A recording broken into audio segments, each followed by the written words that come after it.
Bom dia a todos. Isso aqui é para provocar mesmo, né?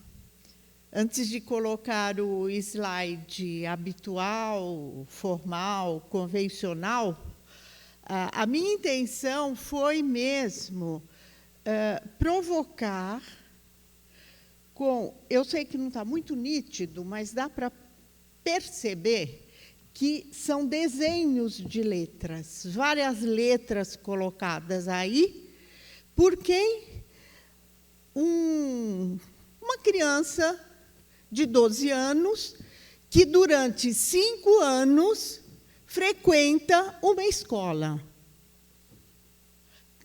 Claro está que uma criança proveniente de famílias de baixo nível socioeconômico, porque, se fosse uma criança cujos pais pudessem pagar alternativas para ela, certamente teriam sido tomadas algumas decisões durante esses 5 anos. Ora, o que é que está acontecendo? Nós precisamos entender o que é que acontece quando uma criança está na escola durante 5 anos e não aprende a ler e escrever. Aí a primeira coisa que vem à mente é assim: bom, deve ser uma criança deficiente cognitiva, acho que ela não fala, não se localiza no espaço, ela deve ter algum problema grave, mas não tem, não. Não tem nenhum problema grave. São problemas das nossas escolas. É muito duro, é dramático reconhecer isso, mas nós temos 50% e mais do que isso de nossas crianças indo à escola sem aprender a ler e escrever, quando todas elas, todas não, vamos dizer, há uma porcentagem internacional de cerca de 2%, 3%, que sim podem ter problemas. Podem ter problemas de base orgânica e que não aprendem a ler e escrever com facilidade e precisam de atendimento especial. Mas jamais os 50% das nossas crianças que vão à escola e que não aprendem a ler e escrever. Talvez vocês estejam pensando também, bom, mas nós somos psicólogos, nós não somos alfabetizadores, e o que é que nós temos com isso? Bom, nós temos muito a ver com isso, sim, porque ler e escrever é um processo de aprendizagem que é o psicólogo que conhece. Cabe ao psicólogo entender esse processo, orientar, e, mais especialmente, ao psicólogo escolar. Obrigada. Mais especialmente ao psicólogo escolar. E é sobre isso que nós vamos falar. Isto expressa falta de compreensão do sistema alfabético de escrita. O sistema alfabético de escrita é uma invenção da humanidade, é uma invenção recente. O sistema alfabético não tem mais de 3 ou 4 mil anos. A escrita tem uns 30 mil anos. Agora, a fala, desde que a gente se refere ao Homo sapiens, a gente se refere à linguagem oral, à fala. Mas a escrita alfabética é uma invenção da humanidade. A escrita alfabética não é uma estrutura psicogenética que emerge na criança. Não. Uma estrutura psicogenética é a fala. Nós temos prefigurações para falar, genéticas, próprias da espécie. Desde que a gente conviva com falantes, a gente fala, a gente aprende a ler e escrever. Porém, aprender a ler e escrever não tem nada a ver com conviver simplesmente com leitura e escrita. Ou melhor, não é que não tem nada a ver, tem porque é um universo letrado. Então, sim, é importante também que as crianças que vão aprender a ler e escrever convivam com isso que a gente chama ambiente alfabetizador, livros, alguém lê história para elas, ótimo. Toda a classe média letrada faz isso. Mas e aí, uma criança de pais analfabetos não vai aprender a ler e escrever? Ah, mas a gente faz um ambiente alfabetizador para ela na escola. Não. É isso que nós estamos fazendo. E o resultado está aí. E nós vamos falar sobre isso de uma forma mais sistemática e vamos olhar para as hipóteses que nós estamos levantando nesta fala, que são do que se chama hoje ciência da leitura, e dentro da ciência da leitura, a psicologia cognitiva da leitura, que trata o sistema alfabético como uma invenção histórica a ser aprendida e que tem que ser ensinada, não descoberta, não construída, ensinada. O sistema alfabético é um código. Se nós não temos a chave do código, nós fazemos isto, que eu estava colocando aqui. A gente desenha letras. E letras não são desenhos. Letras são representações dos sons da fala. São grafemas. Quem aprende a ler e escrever, aprende a relacionar fonemas com grafemas para poder escrever. Grafemas com fonemas para poder ler. E é sobre isso que nós vamos tratar hoje nessa exposição. Eu quero deixar um tempo também para a gente poder discutir e conversar mais sobre isso, né? Então, entender como as pessoas aprendem a ler e escrever. Dos anos 70 para cá, mais ou menos a partir dos anos 1970, os avanços das neurociências permitiram entender melhor não só a linguagem oral, mas a linguagem escrita. E novas descobertas foram feitas a respeito de como se aprende a ler e a escrever. Ou seja, a linguagem escrita ela é pré-existente, ela está lá. O sistema de escrita está lá. Nós não podemos inventar sistema de escrita. Nós escrevemos no idioma que nós falamos. Aprender a ler e escrever se baseia necessariamente numa linguagem pré-existente. Habitualmente, em crianças de desenvolvimento típico, se baseia na fala. Portanto, nós escrevemos o que nós falamos. Eu coloquei aqui algumas referências com a intenção, isso que a gente diz assim, ó, quem quiser saber mais ou ler mais sobre isto. Então, tem esse livro que foi traduzido para o português, que se chama Ciência da Leitura, e tem um livro de um neurocientista, Stanislaus Dehaene, que tem trabalhado nos últimos anos especificamente sobre como o cérebro funciona quando nós aprendemos a ler. Então, aprender a ler produz modificações neuronais, produz modificações no processamento cognitivo dos leitores. Ao aprendermos a ler, mudamos o nosso modo de processamento cognitivo. Vejam como a nossa memória é favorecida. Nosso modo de pensar, nosso modo de raciocinar. Imaginem o pensamento sem linguagem escrita, sem poder grafar, sem poder manter grafado alguma coisa de que nós podemos nos lembrar, rever, revisar.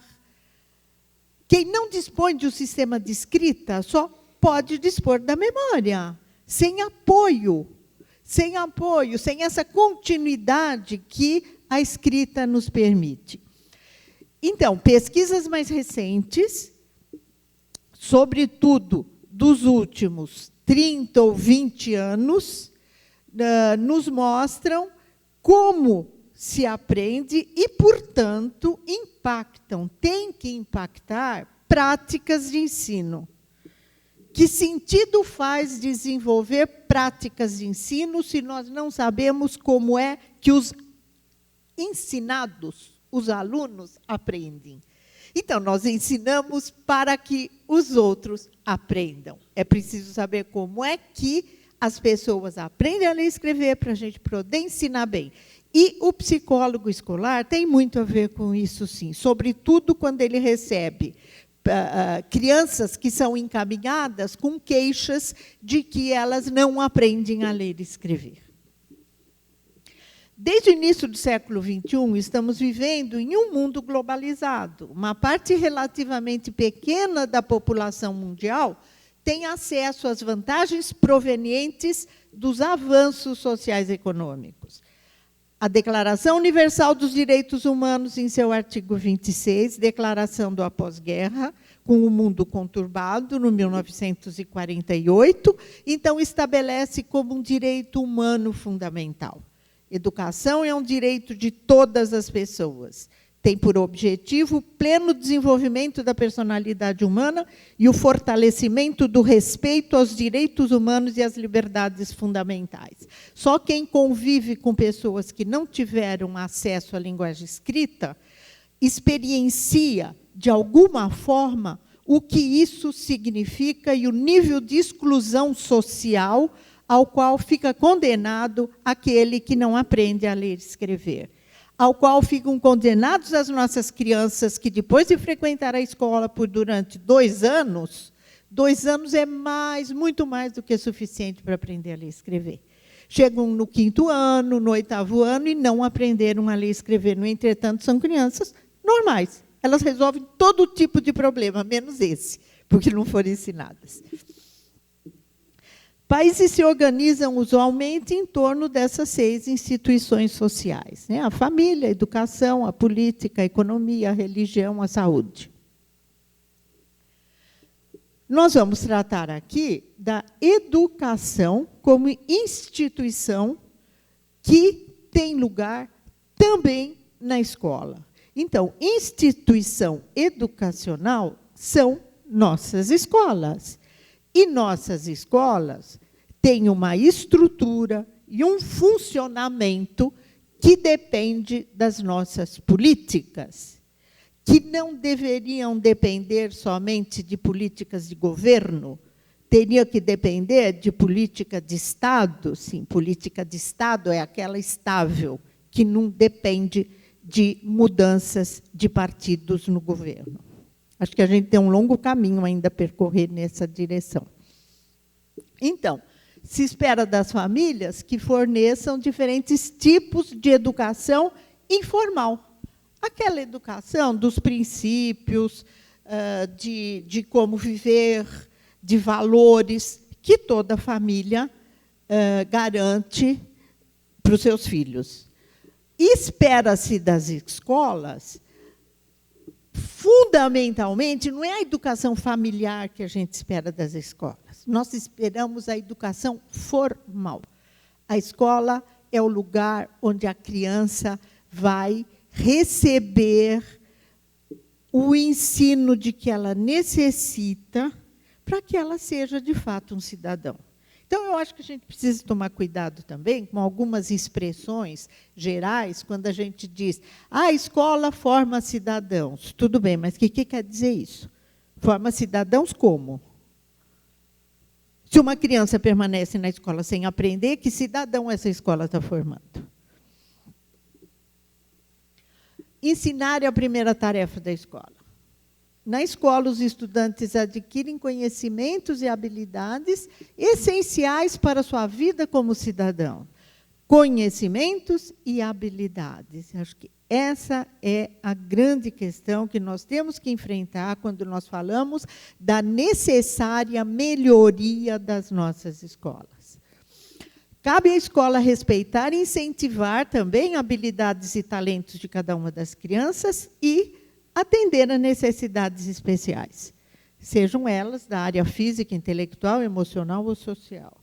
Isso é possível? É possível, sim. A gente tem países onde se consegue fazer isso na escola. É obrigação de todo governo criar políticas que orientem a educação escolar, que deem a todas as crianças as oportunidades necessárias para que elas possam aprender na escola. Quanto mais desenvolvidos e democráticos são os países, maior o índice de cidadãos que conseguem ler e escrever com eficiência. Porque frequento escolas que ensinam com eficiência. Há, sim, uma ligação muito forte, uma correlação positiva fortíssima entre democratização e alfabetização.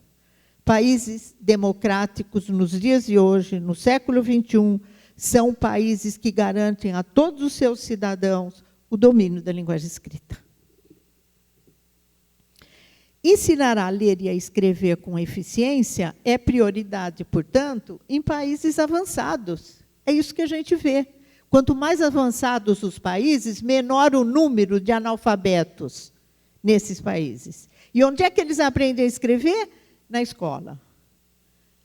Eles oferecem, sim, escolas de qualidade, sem o que não há como formar cidadãos, de verdade. Pesquisas atuais em psicologia cognitiva da leitura apontam procedimentos que apresentam maiores probabilidades de sucesso, procedimentos de ensino, portanto, né? Só com um exemplo assim rápido, e vocês podem buscar na internet, que colocando ali o título a gente encontra, alguns exemplos de países que produziram documentos orientadores e que são atualizados, que vão sendo atualizados para orientar a alfabetização de todas as crianças nas escolas. Porque esse é o primeiro passo, gente. Como pensar em melhorar o ensino médio se as crianças estão chegando no ensino médio sem saber escrever, ler e contar? A gente tem que começar do começo. Nós precisamos, sim, de uma política forte de alfabetização. Como garantir a continuidade do processo de ensino nas escolas sem domínio do sistema de escrita? Então, por exemplo, os Estados Unidos dispõem do que eles chamam um painel, né, sobre o ensino da linguagem escrita. E vejam, é preciso distinguir o acesso à linguagem escrita. O ensino, o começo, ou seja, entender o sistema alfabético da escrita e poder ler e escrever, aí sim a gente vai compreender. Distinguir isto de saber ler e continuar desenvolvendo a leitura.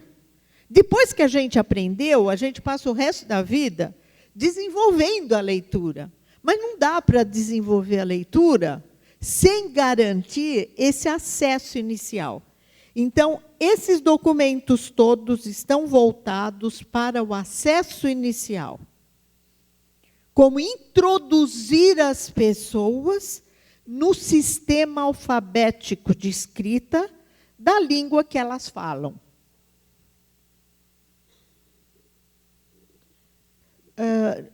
Portugal também tem um documento recente, orientador. O Brasil não tem um documento recente, orientador. Houve uma tentativa da Câmara dos Deputados, vocês encontram na internet também, colocando os nomes, aí as palavras, a gente encontra o documento, ele está disponível.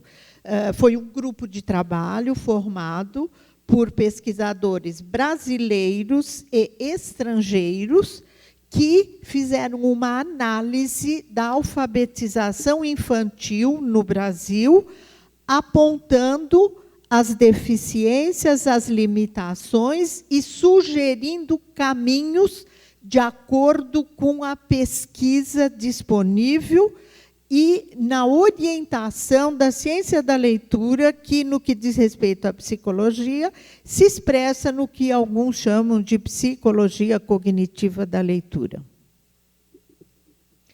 Então, nós estamos falando de aprender a ler no ambiente escolar. Claro que a família ajuda. Ótimo, se tiver uma família que sabe ler e escrever e que ensina, maravilha, é isso que nós queremos. Mas e se não tiver uma família? A escola não vai dar conta? Vai dar conta, sim, a gente sabe disso. Tem muita experiência feita, tem muita pesquisa feita. Para ensinar a ler e escrever, a escola não depende da família, não. Ela pode fazer isso sozinha, é só fazer bem feito. Senão, todas as crianças que já vêm de famílias analfabetas estariam condenadas a não aprender. Isso não é verdade, e nós temos muitas evidências disso. Então, as avaliações nacionais e internacionais estão apontando as nossas deficiências nas nossas escolas, e fracasso escolar significa o quê? Em resumo, em todos esses casos que a gente fala de fracasso escolar, que é uma palavra horrorosa, eu acho que a gente precisa parar de falar em fracasso escolar e falar mais em sucesso escolar, porque o que interessa é o sucesso escolar e as condições do sucesso escolar e como é que a gente consegue isso. Então, as crianças vão à escola, mas não aprendem, ou dificilmente aprendem a ler e a escrever. Em consequência, a vida escolar dessas crianças é prejudicada e, às vezes, mortalmente atingidas, porque elas já não conseguirão dar sequência a outros processos de aprendizagem. Vocês já devem ter visto essa expressão, analfabetos escolarizados, né? É muito trágico. Analfabetos escolarizados. E se não bastasse o drama humano, a gente pode acrescentar o drama econômico, um monte de dinheiro jogado fora.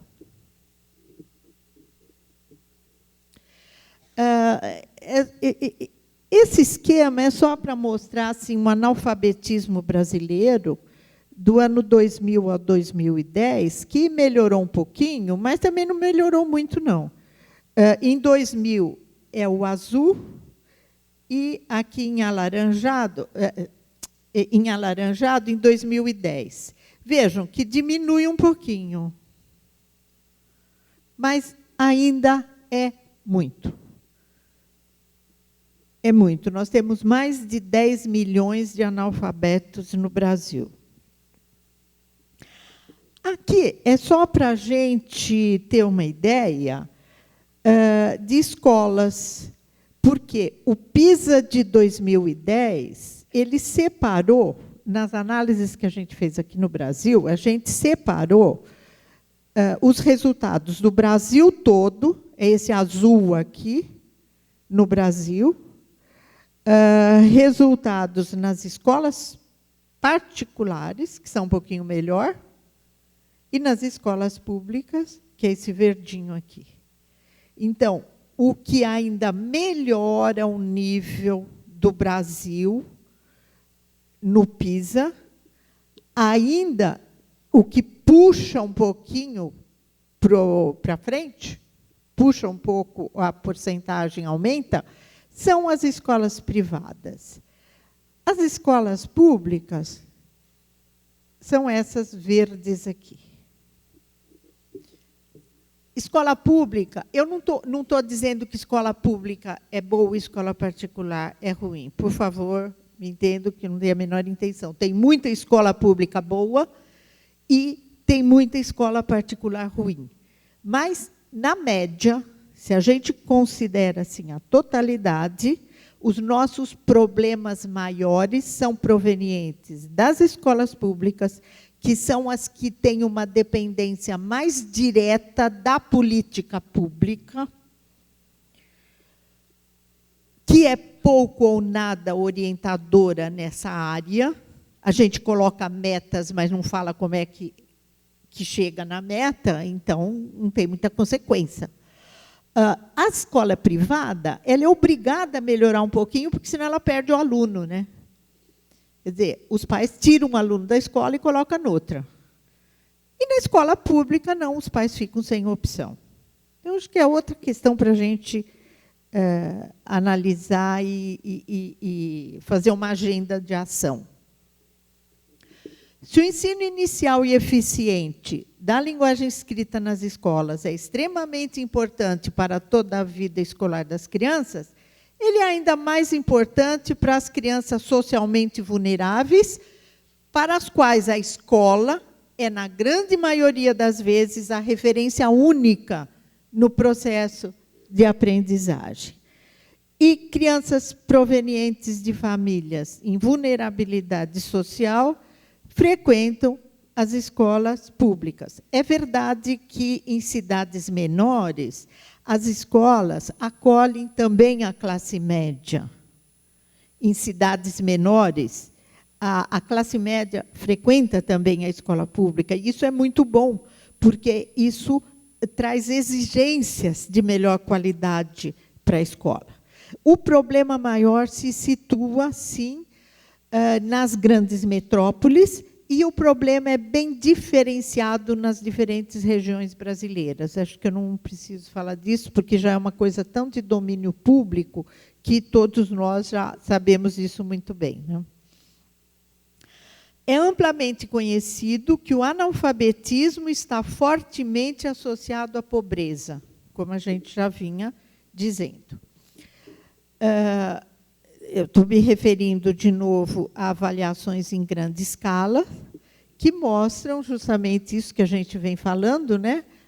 Crianças que não aprendem a ler na escola são provenientes de famílias socialmente vulneráveis, e o baixo nível de aprendizagem está mais ligado a práticas de ensino ruins, mas práticas de ensino inapropriadas, do que a dificuldades localizadas nas crianças. E isso diz respeito ao psicólogo, sim, como todos nós sabemos.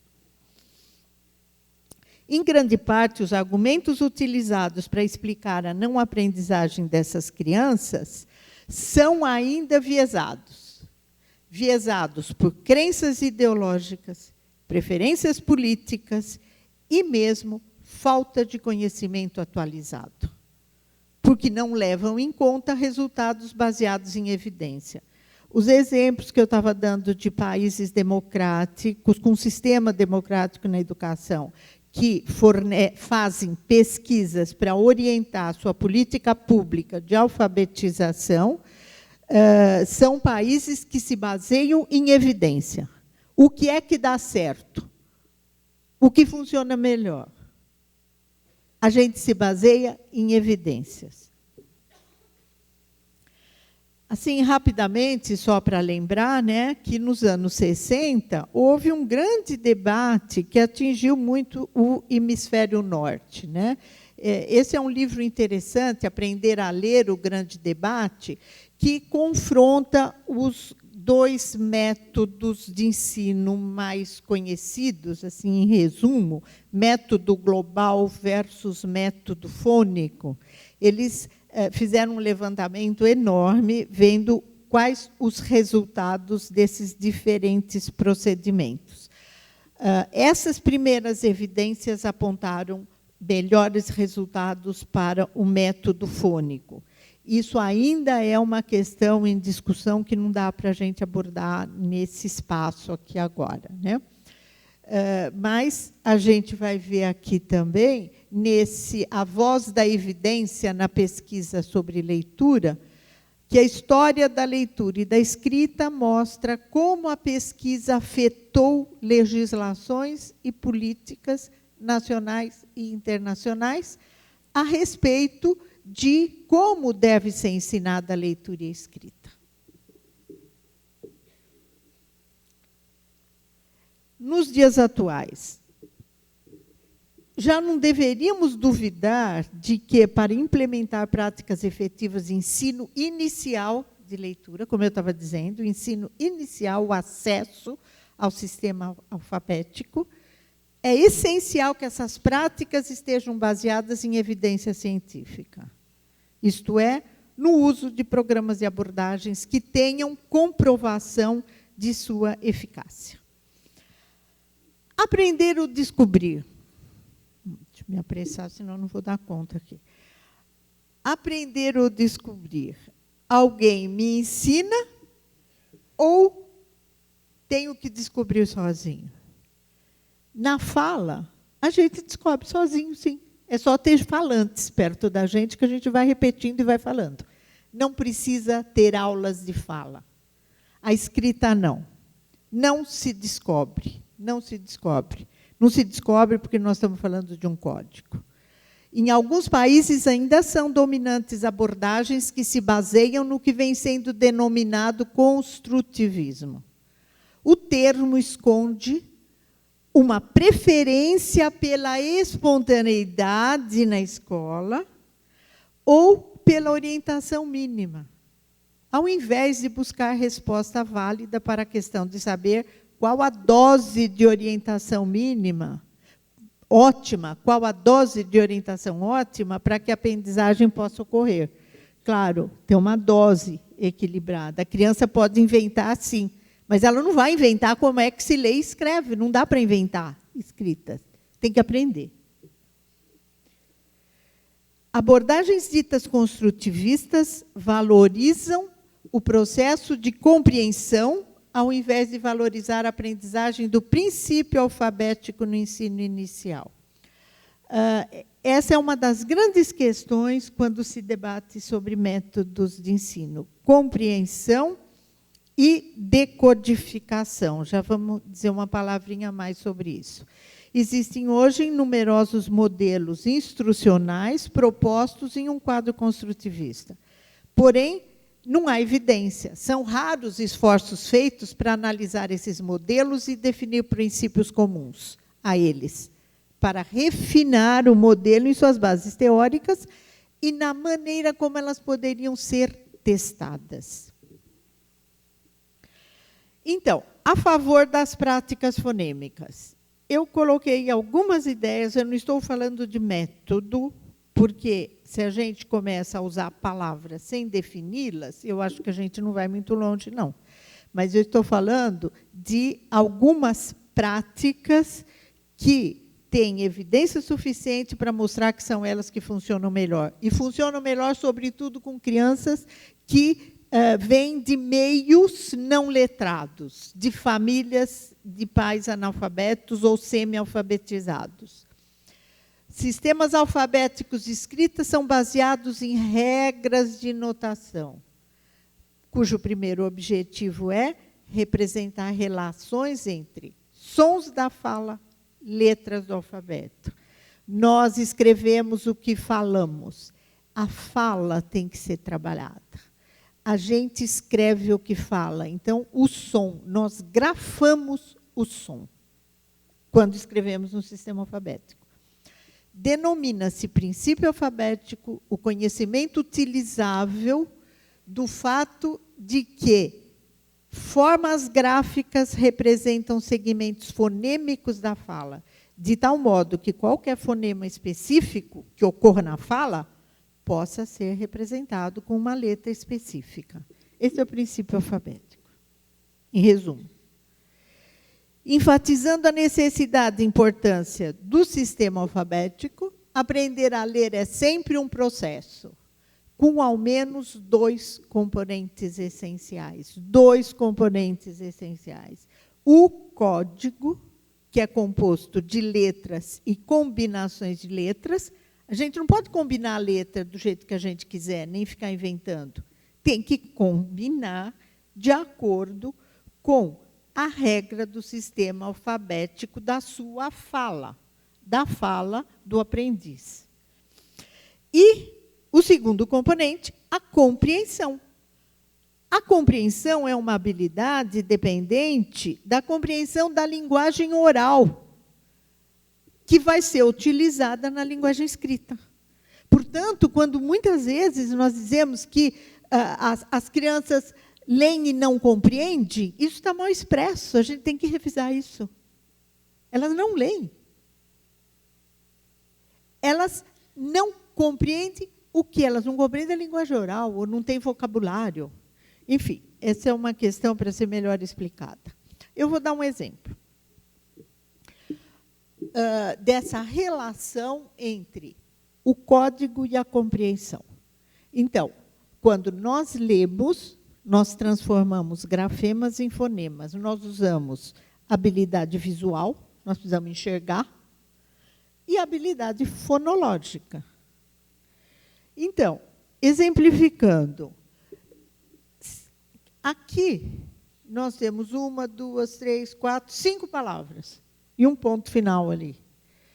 Nós conseguimos ler, certo?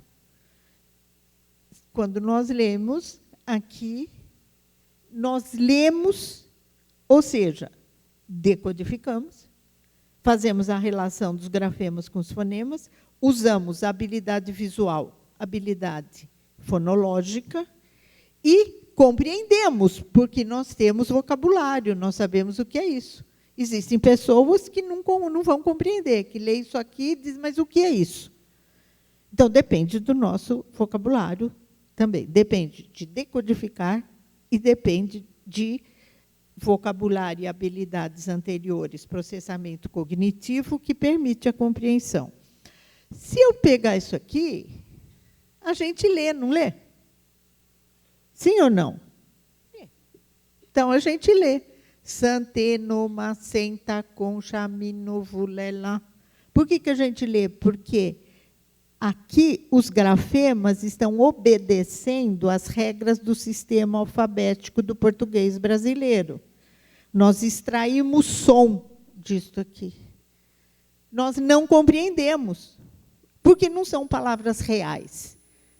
São pseudopalavras, palavras inventadas, que podem ser escritas e podem ser lidas, sem compreensão. Se nós pegarmos palavras aqui são palavras reais. Macaco, gato, telefone, televisão. Fazem parte do vocabulário cotidiano. A gente lê palavra e entende. E aqui? São parecidas com as anteriores, só que são pseudopalavras, que obedecem às regras do sistema de escrita em português brasileiro. Então, nós conseguimos ler, não entendemos. Eu estou tentando mostrar os dois componentes da leitura compreensiva, a decodificação e a compreensão. Aqui não está seguindo as regras do sistema alfabético de escrita. A gente não consegue extrair som. A gente tenta ler e não consegue. Nós não conseguimos extrair sons. Porém, o que acontece? Eu estou usando aqui a letra seguinte no sistema alfabético.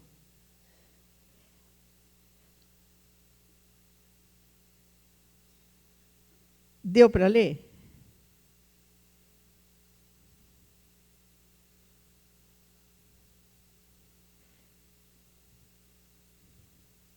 T, S, a letra seguinte é o T. T, espero. E a gente vai decodificando. Se você usar a letra seguinte do alfabeto, é um código. Tem uma chave, a gente consegue ler. Te espero na lanchonete. Se nós pegamos aqui, o que está acontecendo? Nós não estamos segmentando palavras. E fica muito complicado de ler. A gente tem que processar e segmentar palavras. O que está acontecendo com as nossas crianças? Eu tenho uma série de exemplos de crianças que, depois de 2 e 3 anos, não aprenderam que a gente escreve palavras e que as palavras na escrita têm que ser segmentadas. Tem um espaço entre elas aqui. Tem um espaço. Senão a gente não consegue ler. A leitura é muito prejudicada.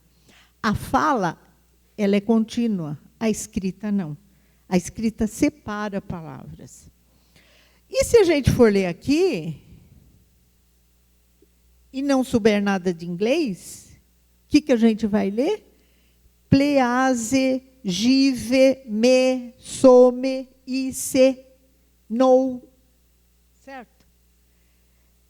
Então, nós aprendemos a relação grafema-fonema de acordo com a nossa língua falada. E disso nós precisamos para poder escrever. Só mais uma coisa. Vejam, isso é letra. Por que isso aqui é letra? Porque expressa um som. É um grafema. Então, quando a gente olha, a gente sabe D, E, e a gente lê D. E aqui, não expressa som. São sinais gráficos que não expressam sons. Este expressa sons, é uma letra.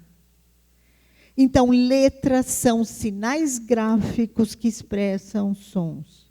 São grafemas. E quando a criança está aprendendo a ler, para ela é a mesma coisa, isso aqui tudo. Se ela não aprender que letra expressa som, ela vai desenhar letras e não aprender a ler e a escrever.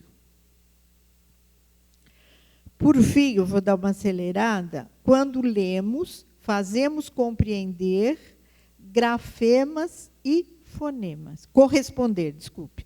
Quando lemos, fazemos corresponder grafemas e fonemas. Quando escrevemos, fazemos corresponder fonemas a grafemas. Isso só pode ser feito se conhecemos a língua, se conhecemos as letras do alfabeto e conhecemos regras de combinação. Não descobrimos nem inventamos. Precisamos ser ensinados para podermos aprender. Sistema alfabético não é um evento natural, nem individual isolado. É uma invenção histórica da humanidade a qual todos devem ter acesso. Para ler é necessário aprender o código. O objetivo da leitura é a compreensão. Mas ler é, antes de mais nada, extrair som das letras percebidas. E, assim, ter a possibilidade de compreender. Desde seu desenvolvimento, nos anos 70, a psicologia cognitiva da leitura fez grandes progressos na explicação do processo de aprendizagem da leitura e da escrita em sistemas alfabéticos. Stanislas Dehaene, que eu citei no começo, né, ele tem feito pesquisas que mostram, não só ele, eu estou dando um exemplo só, né, de ciência cognitiva da leitura, que começa a mostrar a compreensão que nós temos, estamos adquirindo a respeito do funcionamento cerebral. Eu vou passar. Então, quando aprendemos a ler, tomamos consciência da nossa linguagem oral. Isso significa metalinguagem. Adquirir conhecimento explícito da estrutura da nossa linguagem oral. Quando a gente fala, a gente não presta atenção na estrutura da língua. Para escrever, a gente precisa refletir sobre a língua para poder escrever. Então, ensinar a ler e escrever com eficiência está diretamente associado a procedimentos que permitem o desenvolvimento de habilidades metalinguísticas. Agora a gente aqui no Brasil está começando a falar disso, né? E de consciência fonológica e, às vezes, fazendo alguma confusão sobre isso. Então, a consciência fonológica é isso, é tomar consciência do som das palavras, da estrutura das palavras, para poder representá-las na escrita. Consciência fonológica influencia e é diretamente influenciada pela aprendizagem da leitura em sistemas alfabéticos. Agora, mais recentemente, nós estamos enfatizando a consciência fonêmica. Consciência fonológica é refletir sobre a palavra inteira, o tamanho da palavra, como é que ela começa, como é que ela acaba, rimas, aliterações. O fonema é a consciência da menor unidade.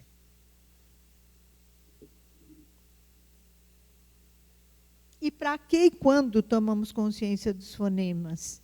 Consciência fonêmica, hoje reconhecida como a habilidade metalinguística mais fundamental para a aquisição da linguagem escrita, se desenvolve quando a gente faz algumas atividades que são lúdicas, são divertidas, são engraçadas.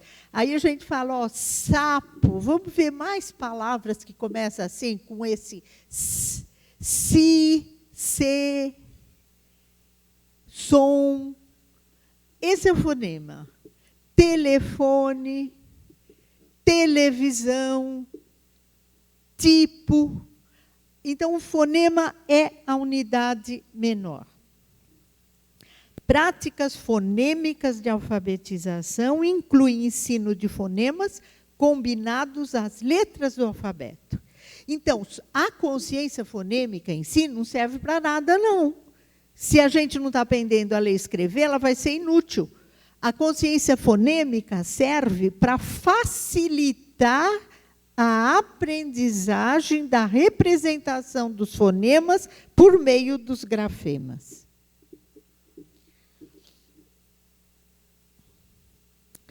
Então, consciência fonêmica é diferente de consciência fonológica, que a gente estava dizendo. E precisamos distinguir entre desenvolvimento da consciência fonêmica e ensino da linguagem escrita apoiado na relação fonema-grafema. Isso a gente chama de ensino fônico, ou chama de práticas fonêmicas. Crianças que recebem ensino baseado em habilidades fonêmicas no início da alfabetização ou antes, obtêm maior progresso do que crianças que não recebem esse tipo de instrução. Nós temos abundantes pesquisas também em português brasileiro, mostrando isso. Aqui tem assim algum exemplo, nesse texto aqui a gente tem várias pesquisas brasileiras feitas sobre esse tema, mostrando que crianças que ficaram 2, 3 anos na escola não aprenderam a ler, com cerca de 25 sessões, começam a entender que letras representam sons e recomeçam a sua aprendizagem da leitura.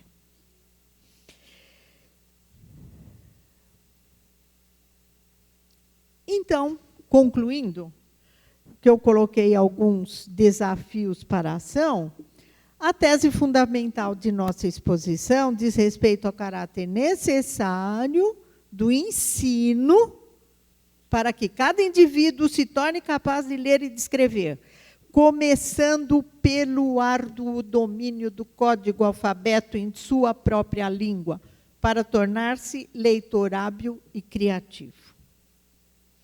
Nesse percurso, o primeiro e mais importante passo para a compreensão do sistema alfabético da escrita consiste no reconhecimento do fato de que letras representam sons, combinações de letras formam palavras. Nós aprendemos a ler palavras. Nós combinamos as letras para expressar sons. E é por isso que a gente pode escrever não palavras que podem ser lidas. Mas o nosso objetivo é a compreensão.